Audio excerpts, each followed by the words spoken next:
ನನ್ನೆಲ್ಲ ಸ್ನೇಹಿತರಿಗೆ ತರಗತಿಗೆ ಸ್ವಾಗತ. ತರಗತಿ ಪ್ರಾರಂಭ ಮಾಡೋಕ್ಕಿಂತ ಮುಂಚಿತವಾಗಿ ನಮ್ಮ ಒಂದು ಯೂಟ್ಯೂಬ್ ಚಾನಲಿಗೆ ಸಬ್ಸ್ಕ್ರೈಬ್ ಆಗಿ, ಜೊತೆಗೆ ಪ್ರತಿನಿತ್ಯ ತರಗತಿಗಳನ್ನು ವೀಕ್ಷಿಸಿ ಅನ್ನುತ್ತಾ ಇವತ್ತಿನ ತರಗತಿಯನ್ನು ಪ್ರಾರಂಭ ಮಾಡ್ತಾ ಹೋಗ್ತೀನಿ.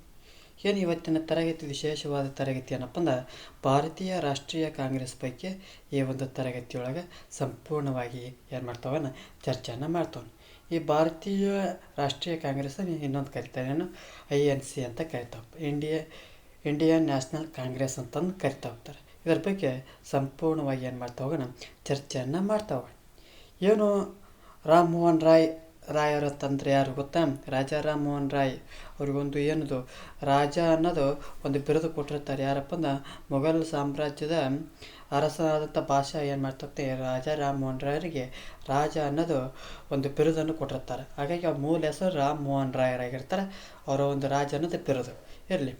ಈ ಒಂದು ರಾಮ್ ಮೋಹನ್ ರಾಯರ ಕಾಲದಿಂದಲೂ ಏನಾಗ್ತೈತಪ್ಪ ಅಂದ್ರೆ ಭಾರತೀಯರೊಂದು ಮನಸ್ಸಿನಲ್ಲಿ ಹೊಸ ಒಂದು ಸಂದರ್ಭಗಳಲ್ಲಿ ಏನಾಗ್ತದಪ್ಪ ಅಂದ್ರೆ ಒಂದು ಹೊಸ ಸವಾಲುಗಳನ್ನು ಎದುರಿಸಾಕ ಸಜ್ಜಾಗ್ತದೆ.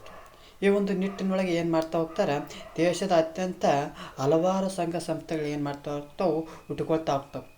ಇದೇ ರೀತಿ ಸ್ಥಾಪನೆಯಾದಂಥ ಸಂಘಟನೆಗಳಲ್ಲಿ ದ ಹಿಂದೂ ಮೇಳ ಅಂತ ನೋಡ್ತಾ ಹೋಗ್ತೀವಿ, ದಿ ಈಸ್ಟ್ ಇಂಡಿಯಾ ಅಸೋಸಿಯೇಷನ್ ನೋಡ್ತಾ ಹೋಗ್ತೀವಿ, ಪೂನಾ ಸಾರ್ವಜನಿಕ ಸಭಾ ಅಂತ ನೋಡ್ತಾ ಹೋಗ್ತೀವಿ, ಮತ್ತು ದ ಇಂಡಿಯನ್ ಅಸೋಸಿಯೇಷನ್ ಎಂಬ ಪ್ರಮುಖವಾಗಿ ಕಾಣ್ತಾ ಹೋಗ್ತವೆ. ಅಂದ್ರೆ ಇದೇ ನಿಟ್ಟಿನೊಳಗೆ ಏನಾಗ್ತಾವಪ್ಪ ಅಂದ್ರೆ ಸಂಘ ಸಂಸ್ಥೆಗಳು ಹುಟ್ಕೊಳ್ತಾ ಹೋಗ್ತಾವೆ. ಅಂದ್ರೆ ದಿ ಹಿಂದೂ ಮೇಳ ಹುಟ್ಕೊಳ್ತೈತಿ, ದಿ ಈಸ್ಟ್ ಇಂಡಿಯಾ ಅಸೋಸಿಯೇಷನ್ ಹುಟ್ಕೊಳ್ತೈತಿ, ಪೂನಾ ಸಾರ್ವಜನಿಕ ಸಭಾ ಮತ್ತು ದಿ ಇಂಡಿಯನ್ ಅಸೋಸಿಯೇಷನ್ಗಳು ಇವು ಪ್ರಮುಖವಾಗಿ ಕಾಣ್ತಾ ಹೋಗ್ತವೆ. ಜೊತೆಗೆ ಇವುಗಳ ಒಂದು ಏನು ಸಂಘ ಸಂಸ್ಥೆಗಳದಾವಲ್ಲ, ಇವುಗಳನ್ನು ಸೀಮಿತವಾದಂಥ ಎಲ್ಲೆಗಳು ಅಂದರೆ ಒಂದು ಮಿತಿಯನ್ನು ಒಳಗೊಂಡಿತ್ತು. ಜೊತೆಗೆ ಹಿತಾಸಕ್ತಿಗಳನ್ನು ಹೊಂದಿಬಿಡ್ತು. ಆದರೆ ಕಾಲಾಂತರದಲ್ಲಿ ಏನು ಮಾಡ್ತಾ ಹೋಗ್ತಪ್ಪ ಅಂದ್ರೆ ರಾಷ್ಟ್ರ ಮಟ್ಟದಲ್ಲಿ ಒಕ್ಕೂಡಿ ಏನು ಮಾಡ್ತಾ ಹೋಗ್ತಿತ್ತು, ಕಾತುರದಿಂದ ಕಾಯ್ತಾ ಇದ್ರು. ಇಂಥ ಒಂದು ಸಂದರ್ಭದೊಳಗೆ ಏನು ಮಾಡ್ತಾ ಹೋಗ್ತಾರಪ್ಪ ಅಂದ್ರೆ ಯಾರು ಒಬ್ಬ ಅಖಿಲ ಭಾರತೀಯ ಮಟ್ಟದೊಳಗೆ ಏನು ಮಾಡ್ತಾ ಹೋಗ್ತಾರೆ, ಒಂದು ಸಂಘಟನೆಯನ್ನು ಅಥವಾ ಒಂದು ಸಂಘವನ್ನು ಒಂದು ಸಂಸ್ಥೆಯನ್ನು ಸ್ಥಾಪಿಸುವಂಥ ಸಂದರ್ಭ ಒದಗಿಸ್ಬರ್ತಾ ಹೋಗ್ತೈತಿ. ಯಾರಪ್ಪ ಅಂದ್ರೆ 1885 ಬ್ರಿಟಿಷ್ ಸಿವಿಲ್ ಸರ್ವಿಸ್ ಅಧಿಕಾರಿ ನಿವೃತ್ತರಾಗಿರ್ತಾರೆ. ಯಾರಪ್ಪ ಅಂದ್ರೆ A.O. ಉಮ್ರವರು ಏನು ಮಾಡ್ತಾ ಹೋಗ್ತಾರಪ್ಪ ಅಂದ್ರೆ ಇವ್ರ ಮೂಲಕ ಏನಾಗ್ತೈತಪ್ಪ ಅಂದ್ರೆ ಭಾರತೀಯ ರಾಷ್ಟ್ರೀಯ ಕಾಂಗ್ರೆಸ್ ಏನು ಮಾಡ್ತಾ ಹೋಗ್ತಾರೆ, ಸ್ಥಾಪನೆಯನ್ನು ಮಾಡ್ತಾ ಹೋಗ್ತಾರೆ. ಈ ಒಂದು ಭಾರತೀಯ ರಾಷ್ಟ್ರೀಯ ಕಾಂಗ್ರೆಸ್ಸು ಭಾರತೀಯರಲ್ಲಿ ಏನು ಮಾಡ್ತಾ ಹೋಗ್ತೈತಪ್ಪ ಅಂದ್ರೆ ರಾಜಕೀಯ ಪ್ರಜ್ಞೆಯನ್ನು ಮೂಡ್ತಾ ಹೋಗ್ತೈತಿ. ರಾಜಕೀಯ ಪ್ರಜ್ಞೆಯನ್ನು ಮೂಡಿಸ್ತಾ ಹೋಗ್ತೈತಿ. ಜೊತೆಗೆ ರಾಷ್ಟ್ರೀಯತೆಯ ಮನೋಭಾವವನ್ನು ಈ ಒಂದು ಸಂಸ್ಥೆ ಮೂಡಿಸ್ತಾ ಹೋಗ್ತೈತಿ. ಜೊತೆಗೆ ಈ ಒಂದು ಭಾರತೀಯ ರಾಷ್ಟ್ರೀಯ ಕಾಂಗ್ರೆಸ್ ಭಾರತೀಯರಲ್ಲಿದ್ದಂಥ ಹಲವಾರು ವೈವಿಧ್ಯತೆಗಳ ನಡುವೆ ಕೂಡ ರಾಷ್ಟ್ರೀಯ ಪ್ರಜ್ಞೆಯನ್ನು ಜಾಗೃತಗೊಳಿಸೋಕೆ ಪ್ರಯತ್ನವನ್ನು ಮಾಡ್ತಾ ಹೋಗ್ತೈತಿ. ಜೊತೆಗೆ ಇವುಗಳ ಮೂಲಕ ದೇಶೀಯ ಭಾಷೆಗಳಲ್ಲಿ ಪತ್ರಿಕೆಗಳನ್ನು ಪ್ರಕಟಿಸುವ ಮೂಲಕ ರಾಜಕೀಯ ಸಮಸ್ಯೆಗಳ ಒಂದು ಚರ್ಚೆಯನ್ನು ಆರಂಭ ಮಾಡ್ತಾ ಹೋಗ್ತಾರೆ. ಎಲ್ಲಿ ಈ ಒಂದು INCಯ ಮೂಲಕ ದೇಶೀಯ ಭಾಷೆಗಳಲ್ಲಿ ಪತ್ರಿಕೆಗಳನ್ನು ಏನು ಮಾಡ್ತಾ ಹೋಗ್ತಾರೆ, ಪ್ರಕಟಣೆ ಮಾಡಿ ಅವುಗಳ ಮೂಲಕ ಏನು ಮಾಡ್ತಾ ಹೋಗ್ತಾರಪ್ಪ ಅಂದ್ರೆ ರಾಜಕೀಯ ಸಮಸ್ಯೆಗಳ ಕುರಿತು ಚರ್ಚೆನ ಆರಂಭ ಮಾಡ್ತಾ ಹೋಗ್ತಾರೆ. ಇದರಿಂದಾಗಿ ಏನಾಗ್ತದಪ್ಪ ಅಂದ್ರೆ ರಾಜಕೀಯ ಸಮಸ್ಯೆಗಳು ಮತ್ತು ವಿಚಾರಗಳು ಏನಾಗ್ತಾವಪ್ಪ ಅಂದ್ರೆ ಜನರಿಗೆ ಮುಟ್ಟಕ್ಕೆ ಪ್ರಾರಂಭ ಆದವು. ಅಂದ್ರೆ ಇವುಗಳ ಮೂಲಕ ಏನು ಪತ್ರಿಕೆಗಳು ಯಾರಿಗೆ ತಲುಪ್ತಾ ಹೋದಪ್ಪ ಅಂದ್ರೆ ಈ ರಾಜಕೀಯ ಸಮಸ್ಯೆಗಳು ಮತ್ತು ವಿಚಾರಗಳು ಏನಾಗ್ತಾವಪ್ಪ ಅಂದ್ರೆ ಜನರಿಗೆ ಮುಟ್ತಾ ಹೋದವು. ಜೊತೆಗೆ ಈ ಭಾರತೀಯ ರಾಷ್ಟ್ರೀಯ ಕಾಂಗ್ರೆಸ್ಸಿನ ಬಲವರ್ತನೆಯನ್ನು ಗಮನಿಸಿದಂಥ ಈ ಬ್ರಿಟಿಷರು ಏನು ಮಾಡ್ತಾ ಹೋಗ್ತಾರೆ, ಒಡೆದು ಆಳುವ ನೀತಿಯನ್ನು ಜಾರಿಗೆ ತಂದು ಬಿಡ್ತಾರೆ.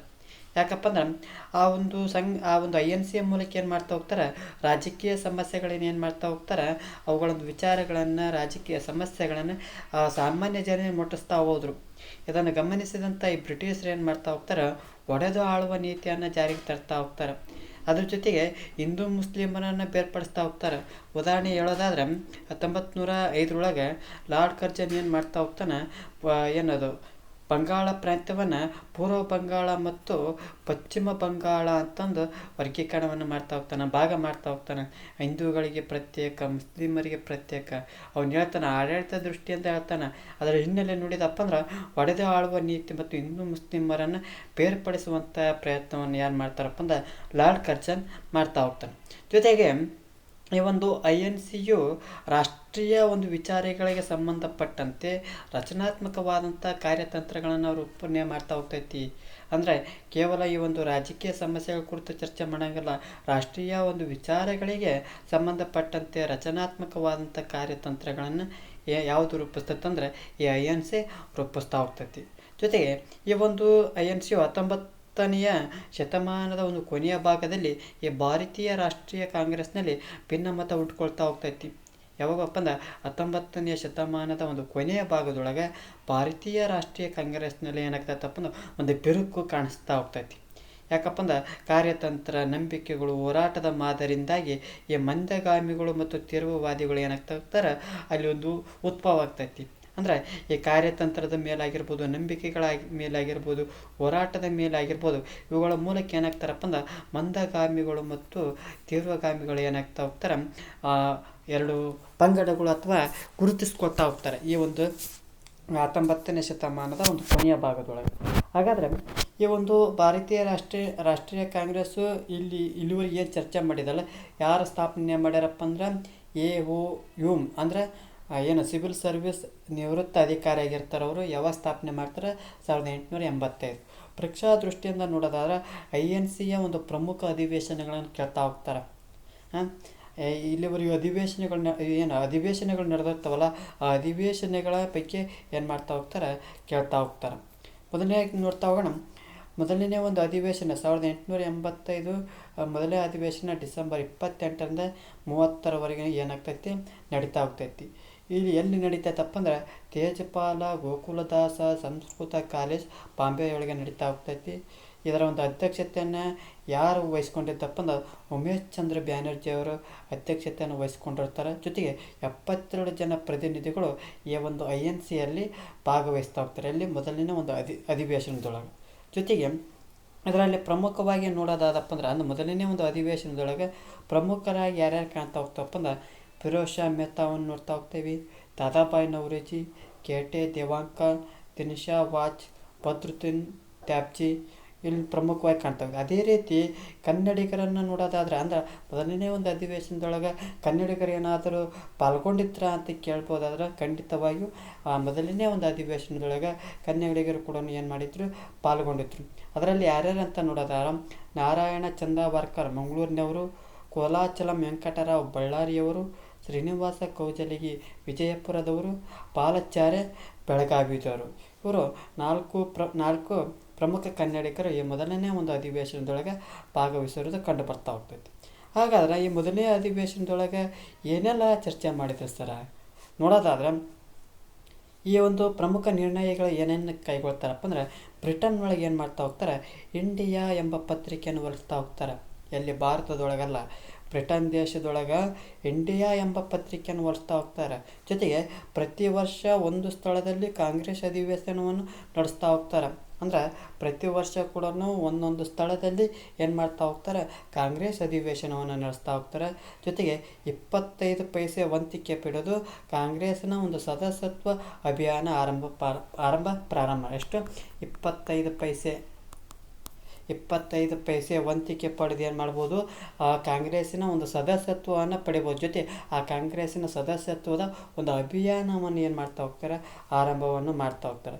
ಜೊತೆ ಈ ಒಂದು ಅಧಿವೇಶನದೊಳಗೆ ಸುರೇಂದ್ರನಾಥ್ ಬ್ಯಾನರ್ಜಿಯವರು ಭಾಗವಹಿಸಿರಲಿಲ್ಲ. ಅಲ್ಲಿ ಅಧ್ಯಕ್ಷತೆ ಯಾರಪ್ಪ ಅಂದ್ರೆ ಉಮೇಶ್ ಚಂದ್ರ ಬ್ಯಾನರ್ಜಿ ಇರ್ತಾರೆ.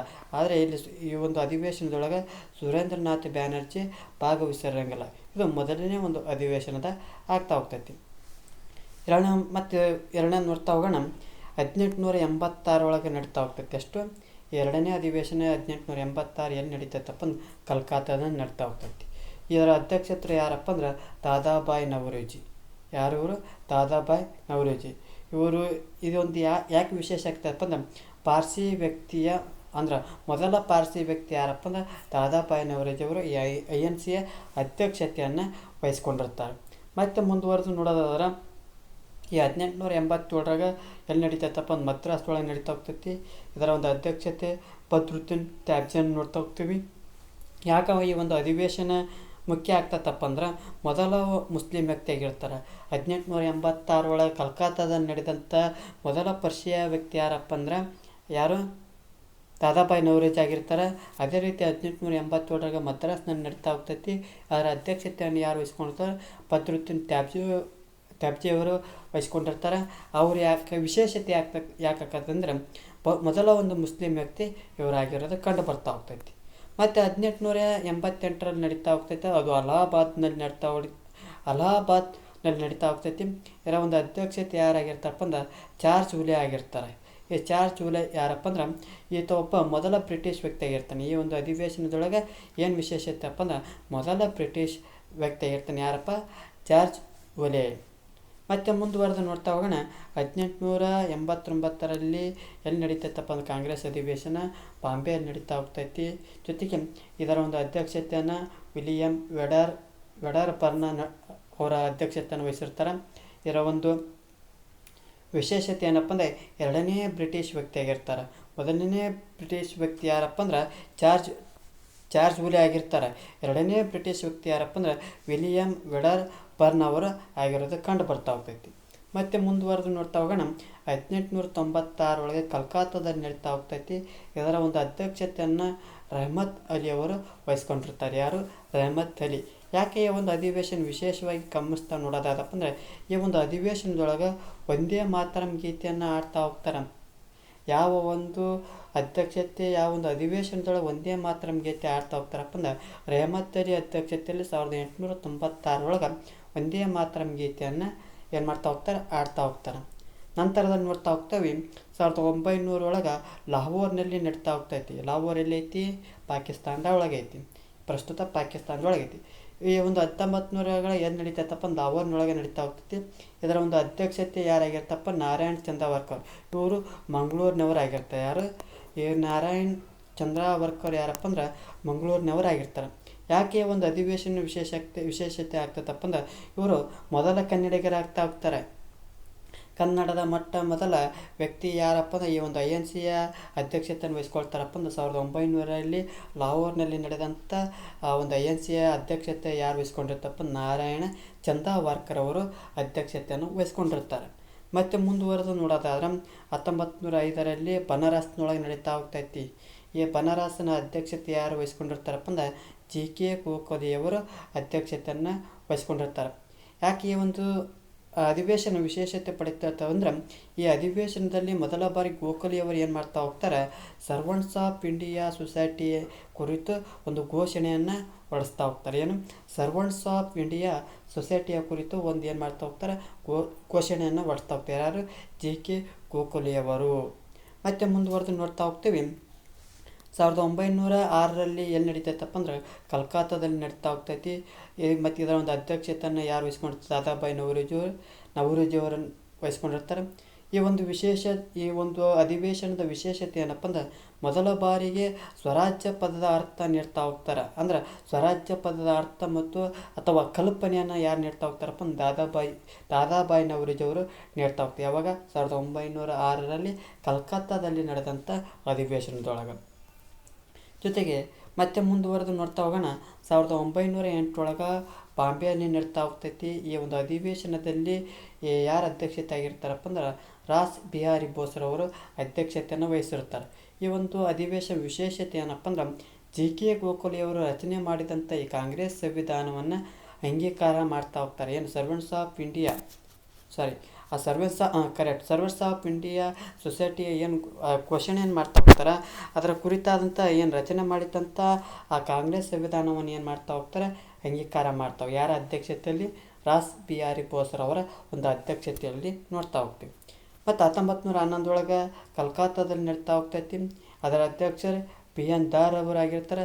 ಈ ಒಂದು ಅಧಿವೇಶನದ ವಿಶೇಷತೆ ಏನಪ್ಪ ಅಂದ್ರೆ ರವೀಂದ್ರನಾಥ್ ಟ್ಯಾಗೋರ್ ಅವರು ಬರೆದಂಥ ಜನಗಣಮನ ಗೀತೆಯನ್ನು ಈ ಅಧಿವೇಶನದ ಮೊದಲ ಬಾರಿಗೆ ಸರಳಾದೇವಿಯವರು ಆಡ್ತಾ ಹೋಗ್ತಾರೆ.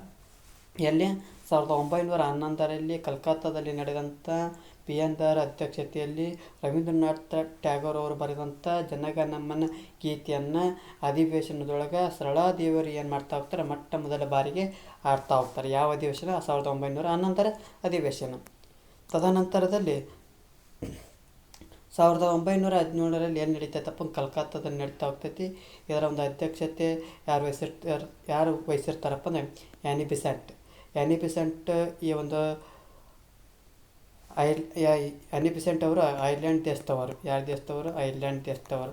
ಥಿಯೋಸಾಫಿಕಲ್ ಸೊಸೈಟಿಯ ಒಂದು ಪ್ರಮುಖ ಮಹಿಳೆ ಕಂಡು ಬರ್ತಾ ಹೋಗ್ತಾರೆ. ಒಂದು ರೀತಿಯ ನಿಜವಾದ ಸ್ಥಾಪಕಿ ಅಂತಂದು ಹೇಳ್ತಾ ಹೋಗ್ಬೋದು. ಯಾಕೆ ಈ ಅಧಿವೇಶನ ಪ್ರಮುಖವಾಗಿ ಕಾಣ್ತದಪ್ಪ ಅಂದ್ರೆ ಮೊಟ್ಟ ಮೊದಲ ಮಹಿಳೆ ಈ ಒಂದು INC ಅಧ್ಯಕ್ಷತೆ ಯಾರು ವಹಿಸ್ಕೊಂಡಿರ್ತಾರಪ್ಪ ಅಂದ್ರೆ ಆ್ಯನಿ ಬೆಸೆಂಟ್ ವಹಿಸ್ಕೊಂಡಿರೋದು ಕಂಡು ಬರ್ತಾ ಹೋಗ್ತೈತಿ. ಇದಿಷ್ಟು ಕ್ಷಮೆಯಲ್ಲಿ ಏನೈತಿ, ಇದಿಷ್ಟು ಏನಪ್ಪ ಅಂದ್ರೆ ಮತ್ತೆ ಮುಂದುವರೆದು ನೋಡ್ತಾ ಹೋಗೋಣ. 1923ರಲ್ಲಿ ಮತ್ತೆ ಒಂದು ಅಧಿವೇಶನ ನಡ್ತಾ ಹೋಗ್ತೈತಿ ದೆಹಲಿಯೊಳಗೆ. ಆ ದೆಹಲಿಯ ಅಧ್ಯಕ್ಷ ಇದು ಏನು 1923ರಲ್ಲಿ ದೆಹಲಿಯಲ್ಲಿ ನಡ್ತಾ ಹೋಗ್ತೈತಿ. ಅದರ ಒಂದು ಅಧ್ಯಕ್ಷತೆಯನ್ನು ಯಾರು ವಹಿಸ್ಕೊಂಡಿರ್ತಾರಪ್ಪ ಅಂದ್ರೆ ಕಲಾಂ ಆಜಾದ್ನವರು ವಹಿಸ್ಕೊಂಡಿರ್ತಾರೆ.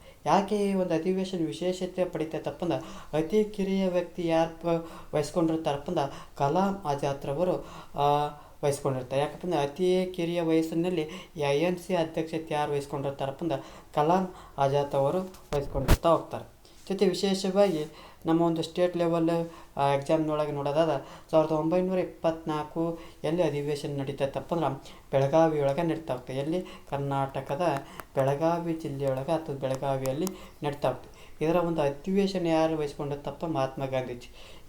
ಮಹಾತ್ಮ ಗಾಂಧೀಜಿಯವರು ಏಕೈಕ ಅಧ್ಯಕ್ಷತೆಯನ್ನು ವಹಿಸಿಕೊಂಡಿರುವಂಥ ಅಧಿವೇಶನ ಯಾವುದಪ್ಪ ಅಂದ್ರೆ INC ಎಲ್ಲಿಯಪ್ಪ ಅಂದ್ರೆ ಕರ್ನಾಟಕದ ಬೆಳಗಾವಿಯೊಳಗೆ ವಹಿಸ್ಕೊಂಡಿರ್ತಾರೆ. ಅಂದ್ರೆ ಈ ಜೊತೆಗೆ ಈ ಒಂದು ವಿಶೇಷತೆ ಏನಪ್ಪ ಅಂದ್ರೆ ಕರ್ನಾಟಕದಲ್ಲಿ ನಡೆದಂಥ ಏಕೈಕ ಅಧಿವೇಶನ ಯಾವುದಪ್ಪ ಅಂದ್ರೆ ಈ ಒಂದು ಬೆಳಗಾವಿ ಅಧಿವೇಶನ ಆಗ್ತೈತಿ. ಜೊತೆಗೆ ಇನ್ನೊಂದು ಪ್ರಮುಖ ಈಗ ಹೇಳಿದೆ ಗಾಂಧೀಜಿ ಅಧ್ಯಕ್ಷರಾಗಿದ್ದಂಥ ಏಕೈಕ ಅಧಿವೇಶನ ಯಾವುದಪ್ಪ ಅಂದ್ರೆ ಈ ಬೆಳಗಾವಿ ಅಧಿವೇಶನ ಆಗ್ತಾ ಹೋಗ್ತೈತಿ. ಈ ಒಂದು ಅಧಿವೇಶನದೊಳಗೆ ಸ್ವಾಗತ ಸಮಿತಿ ಅಧ್ಯಕ್ಷರು ಯಾರಾಗಿರ್ತಾರಪ್ಪ ಅಂದ್ರೆ ಗಂಗಾಧರ ರಾವ್ ದೇಶಪಾಂಡೆ ಆಗಿರ್ತಾರೆ. ಅಂದ್ರೆ ಸ್ವಾಗತ ಸಮಿತಿಯ ಅಧ್ಯಕ್ಷರು ಯಾರಾಗಿತ್ತಪ್ಪ? ಗಂಗಾಧರ ರಾವ್ ದೇಶಪಾಂಡೆರವರಾಗಿರ್ತಾರೆ. ಜೊತೆಗೆ ಸ್ವಾಗತ ಗೀತೆ ಯಾರು ಆಡಿರ್ತಾರಪ್ಪ ಅಂದ್ರೆ ಗಂಗೂಬಾಯಿ ಹಾನಗಲ್ರವರು ಆ ಒಂದು ಅಧಿವೇಶನದೊಳಗೆ ಸ್ವಾಗತ ಗೀತೆಯನ್ನು ಆಡಿರ್ತಾರೆ. ಜೊತೆ ಈ ವೇದಿಕೆಯನ್ನು ಹಂಪಿಯ ವಿರೂಪಾಕ್ಷ ದೇವಾಲಯ ಗೋಪುರದ ಮಾದರಿಯಲ್ಲಿ ನಿರ್ಮಾಣ ಮಾಡಿದ್ರು. ನೋಡ್ರಿ, ವೇದಿಕೆಯನ್ನು ಕೇಳ್ಬೋದು. ಅಂದ್ರೆ 1924 ಬೆಳಗಾವಿ ಅಧಿವೇಶನ ವೇದಿಕೆಯು ಯಾವ ಒಂದು ಮಾದರಿಯಲ್ಲಿ ನಿರ್ಮಾಣ ಮಾಡಿದ್ರು ಅಂತ ಕೇಳ್ಬೋದು. ಯಾವ ಒಂದು ಮಾದರಿಯೊಳಗಪ್ಪ ಅಂದ್ರೆ ಹಂಪಿಯ ವಿರೂಪಾಕ್ಷ ದೇವಾಲಯ ಗೋಪುರದ ಮಾದರಿಯಲ್ಲಿ ನಿರ್ಮಾಣ ಮಾಡಿತ್ತು. ಜೊತೆಗೆ ಈ ಒಂದು ಅಧಿವೇಶನಕ್ಕೆ ಭಾಗವಹಿಸಿದಂಥ 25,000 ಜನರಿಗೆ ನೀರು ಒದಗಿಸಿದಂಥ ಸರೋವರ ಯಾವುದಪ್ಪ ಅಂದ್ರೆ ಪಂಪಾ ಸರೋವರ ಅಂತ ಕರಿತಾ ಹೋಗ್ತೀವಿ. ಜೊತೆಗೆ ಏನು ತುಂಗಭದ್ರಾ ಡ್ಯಾಮ್ನು ಪಂಪಾ ಸಾಗರ ಜಲಾಶಯ ಅಂತ ಕರಿತಾ ಹೋಗ್ತೀವಿ. ಅದೇ ರೀತಿ ಈ ಅಧಿವೇಶನದೊಳಗೆ 25,000 ಜನರಿಗೆ ನೀರು ಒದಗಿಸಿದಂಥ ಸರೋವರ ಯಾವುದಪ್ಪ ಅಂದ್ರೆ ಪಂಪಾ ಸರೋವರ ಅಂತ ಕರಿತಾ ಹೋಗ್ತೀವಿ. ಇದರಲ್ಲಿ ಪ್ರಮುಖವಾಗಿ ಭಾಗವಹಿಸಿದಂಥ ವ್ಯಕ್ತಿಗಳು ಯಾರಪ್ಪ ಅಂದ್ರೆ ಮೋತಿಲಾಲ್ ನೆಹರು ಜೊತೆಗೆ ಸರೋಜಿನಿ ನಾಯ್ಡು ಅನ್ನು ಕಾಣ್ತಾ ಹೋಗ್ತೀವಿ. ಮೋತಿಲಾಲ್ ನೆಹರು, ಸರೋಜಿನಿ ನಾಯ್ಡು ಅವರನ್ನು ಪ್ರಮುಖವಾಗಿ ಕಾಣ್ತಾ ಹೋಗ್ತೀವಿ. ಜೊತೆಗೆ ಈ ಒಂದು ಅಧಿವೇಶನದೊಳಗೆ ಉಯ್ಯಲಗೊಳ ನಾರಾಯಣರಾಯರವರು ಬರೆದಂಥ ಉದಯವಾಗಲಿ ನಮ್ಮ ಚೆಲುವ ಕನ್ನಡ ನಾಡು ಎಂಬ ಗೀತೆಯನ್ನು ಗಂಗೂಬಾಯಿ ಹಾನಗಲ್ರವರು ಏನು ಮಾಡ್ತಾ ಹೋಗ್ತಾರೆ? ಮೊಟ್ಟ ಮೊದಲ ಬಾರಿಗೆ ಆಡ್ತಾ ಹೋಗ್ತಾರೆ. ಇದು ವಿಶೇಷವಾದಂಥ ಅಂಶ ಆಗ್ತೈತಿ. ಈ ಒಂದು ಏನು ಬೆಳಗಾವಿ ಅಧಿವೇಶನ ಎಲ್ಲಿ ನಡೀತೈತಪ್ಪ ಅಂದ್ರೆ 1924ರಲ್ಲಿ ನಡೀತಾ ಹೋಗ್ತೈತಿ. ಇದರ ಒಂದು ಅಧ್ಯಕ್ಷತೆ ಯಾರು ವಹಿಸ್ಕೊಂಡಿದ್ರು? ಗಾಂಧೀಜಿಯವರು ವಹಿಸ್ಕೊಳ್ತಾ ಇರ್ತು. ಸ್ವಾಗತ ಸಮಿತಿ ಅಧ್ಯಕ್ಷರು ಯಾರಾಗಿತ್ತು? ಗಂಗಾಧರ ರಾವ್ ದೇಶಪಾಂಡೆ ಆಗಿರ್ತಾರೆ. ಜೊತೆಗೆ ಸ್ವಾಗತ ಗೀತೆ ಯಾರು ಆಡಿರ್ತಪ್ಪ ಅಂದ್ರೆ ಗಂಗೂಬಾಯಿ ಹಾನಗಲ್ರವರು ಆಗಿರ್ತಾರೆ. ಆ ವೇದಿಕೆ ಯಾವ ಮಾದರಿ ಇತ್ತಪ್ಪ ಅಂದ್ರೆ ಹಂಪಿ ವಿರೂಪಾಕ್ಷ ದೇವಾಲಯ ಗೋಪುರದ ಮಾದರಿಯಲ್ಲಿತ್ತು. ಜೊತೆಗೆ ಆ 25,000 ಜನರಿಗೆ ನೀರು ಒದಗಿಸಿದಂಥ ಸರೋವರ ಯಾವುದಪ್ಪ ಅಂದ್ರೆ ಪಂಪಾ ಸರೋವರ ಅಂತ ಕರಿತಾ ಹೋಗ್ತೀವಿ. ಜೊತೆಗೆ ಈ ಒಂದು ಅಧಿವೇಶನದೊಳಗೆ ಪ್ರಮುಖವಾಗಿ ಭಾಗವಹಿಸಿದಂಥ ವ್ಯಕ್ತಿಗಳನ್ನು ನೋಡೋದಾದ್ರೆ ಮೋತಿಲಾಲ್ ನೆಹರು, ಸರೋಜಿನಿ ನಾಯ್ಡುರವನ್ನು ಕಾಣ್ತಾ ಹೋಗ್ತೀವಿ. ಜೊತೆ ಈ ಒಂದು ಅಧಿವೇಶನದೊಳಗೆ ಉಯ್ಯಲಗೊಳ ನಾರಾಯಣರಾವ್ ಬರೆದಂಥ ಉದಯವಾಗಲಿ ನಮ್ಮ ಚೆಲುವ ಕನ್ನಡ ನಾಡು ಎಂಬ ಗೀತೆಯನ್ನು ಗಂಗೂಬಾಯಿ ಹಾನಗಲ್ರವರು ಈ ಮೊಟ್ಟ ಮೊದಲ ಬಾರಿಗೆ ಈ ಒಂದು ಅಧಿವೇಶನದೊಳಗೆ ಆಡ್ತಾ ಹೋಗ್ತಾರೆ. ಜೊತೆಗೆ ಮತ್ತೆ ಮುಂದುವರೆದು ನೋಡ್ತಾ ಹೋಗೋಣ. ಏನು 1925ರಲ್ಲಿ ಮತ್ತೆ ಒಂದು ಇಲ್ಲಿ ಕಾನ್ಪುರದೊಳಗೆ ನಡೀತಾ ಹೋಗ್ತೈತಿ ಏನು INC ಅಧಿವೇಶನ. ಅದರ ಒಂದು ಅಧ್ಯಕ್ಷತೆ ಯಾರು ವಹಿಸ್ಕೊಂಡಿರ್ತಾರಪ್ಪ ಅಂದ್ರೆ ಸರೋಜಿನಿ ನಾಯ್ಡು. ಭಾರತದ ಮೊದಲ ಭಾರತೀಯ ಮಹಿಳೆ ಯಾರಪ್ಪ ಅಂದ್ರೆ ಸರೋಜಿನಿ ನಾಯ್ಡು. ಮೊದಲ ಮಹಿಳೆ ಅಧ್ಯಕ್ಷತೆ ವಹಿಸ್ಕೊಂಡಿದ್ದು ಯಾರಪ್ಪ ಅಂದ್ರೆ ಅನಿ ಬೆಸೆಂಟ್ ಆಗಿರ್ತಾರೆ. ಆದರೆ ಭಾರತದ ಮೊದಲ ಮಹಿಳೆ ಯಾರಪ್ಪ ಅಂದ್ರೆ ಸರೋಜಿನಿ ನಾಯ್ಡು ಆಗಿರ್ತಾರೆ. ಮತ್ತೆ ಮುಂದುವರೆದು ನೋಡ್ತಾ 1931ರಲ್ಲಿ ಕರಾಚಿ ಒಳಗೆ ನಡೀತಾ ಹೋಗ್ತೈತಿ. ಇದರ ಒಂದು ಅಧ್ಯಕ್ಷತೆ ಸರ್ದಾರ್ ವಲ್ಲಭಾಯ್ ಪಟೇಲ್ ಆಗಿರ್ತಾರೆ. ಅಂದ್ರೆ ಮುಖ್ಯನ ಮನುಷ್ಯ ಅಂತ ಕರಿತಾ ಹೋಗ್ತೀವಿ. ಈ ಒಂದು ಅಧಿವೇಶನದ ವಿಶೇಷತೆ ಏನಪ್ಪ ಅಂದ್ರೆ ಮೂಲಭೂತ ಹಕ್ಕುಗಳ ಒಂದು ನಿರ್ಣಯವನ್ನು ಕೈಗೊಳ್ತಾ ಹೋಗ್ತಾರೆ. ಜೊತೆಗೆ ಆರ್ಥಿಕ ಯೋಜನೆಗಳ ಒಂದು ಜಾರಿಯನ್ನು ಮಾಡ್ತಾ ಹೋಗ್ತಾರೆ. ಮತ್ತೆ ಮುಂದುವರೆದು ನೋಡ್ತಾ ಹೋಗೋಣ 1937ರೊಳಗೆ ಬೈಜಾಪುರದಲ್ಲಿ ನಡೀತಾ ಹೋಗ್ತೈತಿ. ಈ ಒಂದು ಅಧ್ಯಕ್ಷತೆಯನ್ನು ಯಾರು ವಹಿಸ್ಕೊಂಡಿರ್ತಾರಪ್ಪ ಜವಾಹರ್ಲಾಲ್ ನೆಹರು. ಇದರ ಒಂದು ವಿಶೇಷತೆ ನೋಡಿದಾಗ ಚಿಕ್ಕ ಹಳ್ಳಿಯಲ್ಲಿ ನಡೆದಂಥ ಅಧಿವೇಶನ ಆಗ್ತೈತಿ. ಎಲ್ಲಿ ಬೈಜಾಪುರ ಎಂಬ ಚಿಕ್ಕ ಹಳ್ಳಿಯಲ್ಲಿ ನಡೆದಂಥ ಅಧಿವೇಶನ ಇದು ಕಂಡು ಬರ್ತಾ ಹೋಗ್ತೈತಿ. ಮತ್ತು 1940ರಲ್ಲಿ ರಾಮಗಢದಲ್ಲಿ ನಡೀತಾ ಹೋಗ್ತೈತಿ. ಅದರ ಅಧ್ಯಕ್ಷತೆ ಯಾರಾಗಿದ್ದರು ಕಲಾಂ ಆಜಾದ್ ಹಿಂದೆ ನುಡಿದೇನು ಅತಿ ಕಿರಿಯ ವ್ಯಕ್ತಿ ಅಂತ ಹೇಳ್ತಾ ಹೋಗ್ತೀವಿ.